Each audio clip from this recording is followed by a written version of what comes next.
One of the things that I've learned in working with high achievers over the years is that most of them actually had some moment in their life when they were struggling, when they were really, really having trouble. In fact, weren't sure that they were going to be able to succeed.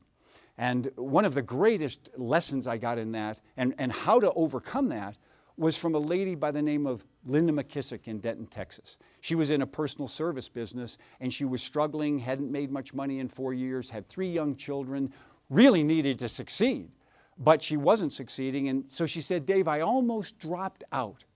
But then I went to a seminar and I got this big aha, and that was I could control my destiny if I did the right things. And when I really got this sense of what it was I could do, I felt I could do it, and I started doing it. And of course, 8 years later, she's got one of the most magnificent businesses in her whole profession. So she says, Dave, I had to learn to do 3 things, and I would pass this on to anyone who feels they're stuck. She said, the first thing you need to do is you need to learn how to make a fool of yourself and not care. She said, that's amazing. She said, I realized that I cared too much about what other people were thinking about me. I was afraid of their judgment. I was afraid of making a mistake and failing. And what I needed to remember was the only way to learn to do something well is to begin doing it badly. And the more you do it, the better you get. And she said, that's what I learned, and my confidence came with that. And she said, I learned new skills. The second thing, she said, you have to do is you have to learn in business to ask for business and not be attached to the answer.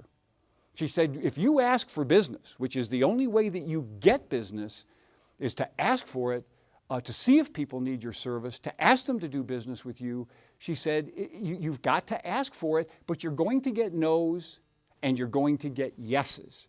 You're going to get both. So if you're worried about whether someone's going to reject you or say no, she said, don't take it personally, just understand it's part of the process.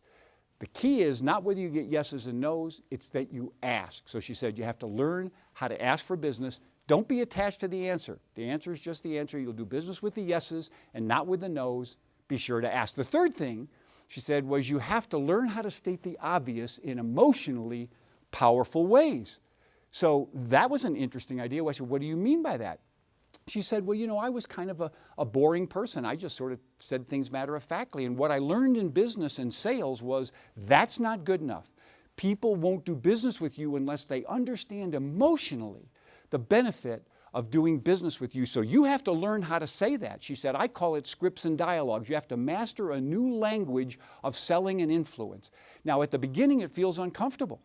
It doesn't feel like you, but she said over time it becomes you, and you start to get much more effective in the way that you talk to people. So you have to learn how to state the obvious, kind of the common things, in emotionally powerful ways. She said those 3 lessons will unlock your career no matter what area of business or enterprise you're in.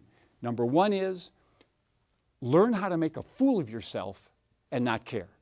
Number 2 is learn how to ask for business and not be attached to the answer. And 3, learn how to state the obvious in emotionally powerful ways.